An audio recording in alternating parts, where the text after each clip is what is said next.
would sure do me good. Do you good. I can help you. I can help. Advice on anything that it's important to me. Some advice on how to focus, like focusing on school. Just general advice on focusing on it? Yeah. Okay. Are we talking about high school or college? High school. High school. Oh my God. Okay. So I got you. High school's the stairs leading to the platform. You know, it's all the stuff you got to get done so that you can get into whatever it is that you're going to get into.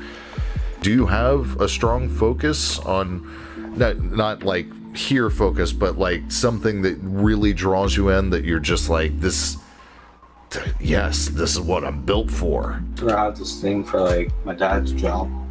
What kind of work is it? Airline. Okay, so as a pilot, or as like station manager. Okay, just so long as he's not an air traffic controller, because I can just go ahead and tell you, you don't want that job, man. Yeah, nothing air traffic. Is that something that calls to you because you're familiar with its workings, and it feels like something that you know from having seen what's going on there that you could do and do well? Or is it something that you're like, I am built for this, like this is oh my God, nobody could do this better than me? I mean, my dad and his father had worked for like airline companies, so my dad's like, maybe you could be like the third generation to like work for an airline company. The passion of it, though, do you have a passion for it, or does this sound like an easy answer to the question of what I'm gonna do with my life? Is that part of it? Is that a motivating factor in that, like, you know, you can get in? Let me rephrase it, if it's okay, if that's all right. Would part of the motivation behind doing this be that it's there, and if you do this, you can stop looking for whatever it is that's... I'm still like considering other things too of what I want to do. I mean, I've sort of had this like thing for like another thing, because my older sister and her like take me to her job sometimes, and I'll like work there sometimes. It's construction stuff. I've done construction. That's actually a lot of fun sometimes. Like, there's something about just... I've operated a skid steer before. Oh, okay. Wow.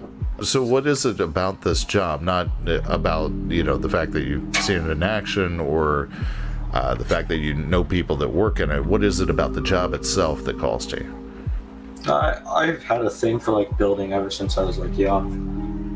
When I was young, I'd like to like, if I could like look around, I'd see like a whole ton of stuff that I've built. Okay. Have you ever considered doing some focus in engineering? I mean, that's a thing that's also fun. When I was young, I was sort of I thought of becoming like an architect or an engineer. Okay, so yes, since you were young. Okay, yeah. So that sounds like that's something that is a tremendous drive for you, as it's why you're considering this field. All right, ready for the advice? Yep. Be an engineer or an architect. No, I'm not just no, I'm not doing that. But if you're excited about it, go for that. But if you're gonna go for that, really go for it. Like, I mean, don't let anything get in your way. Okay, let me back that up. Let's acknowledge that being kind to other people and not screwing people over is the best way to live a life. And then say, you know, do what's necessary. With that in mind, though, be generous, be kind, but, you know, put forth the effort. You talked about focus, getting focus. Here's the thing about focus. Focus doesn't happen. Focus is made. Focus is honed. Focus happens by way of making yourself do something over and over again, even though you don't want to do it. It is mastering the discipline of making yourself do something you don't want to do. So you have to push past that, man. There's no other way than to turn off your brain and just do it. You know, take the time to jump on YouTube, look up the resources for, you know, understanding the job before you even go into it. Find out what you can find out on what would be most beneficial to learn about doing the job, and then learn that. Go in there as prepared as possible to do the job, and hell, they might just pull you out of college to do the job. Yeah, that was amazing. Oh, thanks, man. Oh, brother, hang in there tonight. And through God, high school, I'm sorry. I just give you a blanket. I'm sorry. Hi. Hi. I have a one-time offer for you. This is the actual first episode that we're ever doing a Omegle episode. I'm sorry, my friend is here. You're good. Yeah. But I'm giving free advice. However, there's one stipulation. You can see it kind of there, right there. There's a little asterisk up here, and there's a little footnote here that says, provided that the advice you seek is about something that is genuinely very important to you. Okay. That's the deal. Okay. Yeah? Yeah? All right, let's do it. Should I leave my toxic friend that always gaslights me? Is that friend in the room and giving you, like, daggers for eyes right now? No. Okay. No? No. I'm sorry. So your friend always gaslights you, like, basically makes you think that you're crazy. Or, like, yeah, they're really rude. Rude, okay. And they gaslight you, and what else do they do? They talk about me behind my back. That sucks. Like, my mom was in jail, and she's like, okay, can I come over? Or, like, can you come over to my house? And I said, no, sorry, I'm at my mom's. And she's like, can't your mom go back to jail already? I also have, like, really bad jealousy issues. And whenever she hangs out with my friends, she always sends me pictures of all of them with her. Oh, man. God, I was not expecting that one. No, I actually had a relationship a while ago that that person, I introduced that person to several of my friends, and then we ended up breaking up, and all of my friends, like, well, I couldn't be with them. I was out of state, and all of them were just hanging out with her then. And That's happened. That's happened sucks. Toxic friend. Yeah, End of the day, go it's ahead. also a very small town, and I see her very often. Mm-hmm. And it just sucks in general. Well, it's very common that when you look at the hardest thing to do, it ends up also tending to be the right thing to do. Yeah. And I hate to be the bearer of bad news here, but I think that's the case. Like, this is not a relationship that's helping you or her. Yeah. Because she's being allowed to continue doing this without consequence. She's being allowed to do this and receive the feedback that you will still be her friend if she treats people like this, that they will still be her friend. You don't want to feed that kind of monster. Yeah.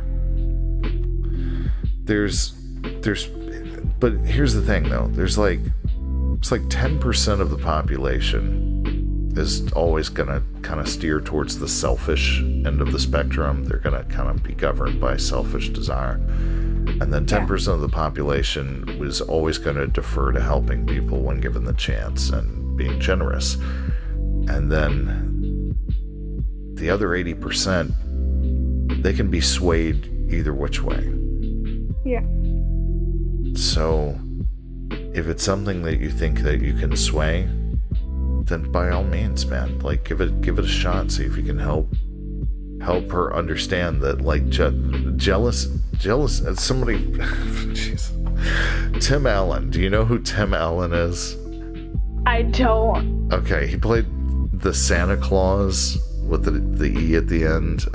He's the voice of Buzz Lightyear. Oh, yeah. He had a show called Home Improvement where he's like, oh, oh, oh, oh. Tim Allen wrote a book that was kind of ingenious. I know this is discrediting it itself by saying this, but called Never Stand Too Close to a Naked Man. But he said that people say that hate is the opposite of love. And that just simply isn't true, because you can love someone and hate them. It's possible. I've done it. I'm sure you've had flashes of it yourself. It's jealousy that is the opposite of love. And the more I thought about it, the more I was like, this guy's really onto something, because you can't be jealous of somebody that you love. You can either be jealous or you can love them. Both cannot exist in the same cage match. Only one can leave the ring. It seems to me like she's already done the damage to the friendship. Yeah. But it doesn't mean that this has to be a worthless spending of your time with her. Yeah. You can impart onto her, hopefully, things that will help her down the ride. They say, you know, turn the other cheek and all that, but once you've run out of cheeks to turn, you know, it's stand there and get slapped or go. You're also allowed to leave. You don't have to stick around and get slapped around. Thank you. Yeah, man. And definitely don't let her steer you away from friendships in the future because you're anxious about it, you know? Because, like, what if this person also is... No, every person's different. And it's always worth the ride. It is always worth the ride to find out. I like this. I like this real time. I think it's cool. Yeah, and I can't fake this. Like, you're asking me these questions in real time, being paired with somebody I don't know. I'm so sorry. What was your first name? Is it okay if I know your first name? Yeah, I'm B. B. Oh, I love that. Is Puppy Cat there? I love that show.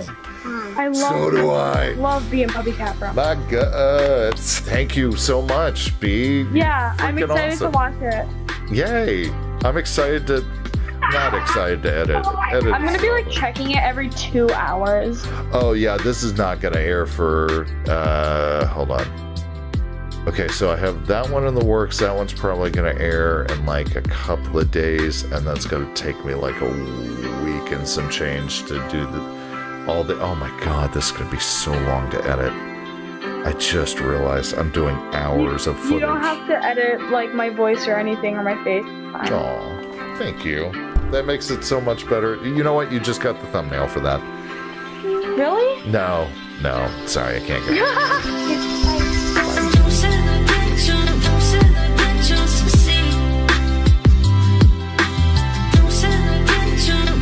That's impressive. Bandit. No, dude. Not right now. He's got the covers on his head and his skin way back so his eyes are just like...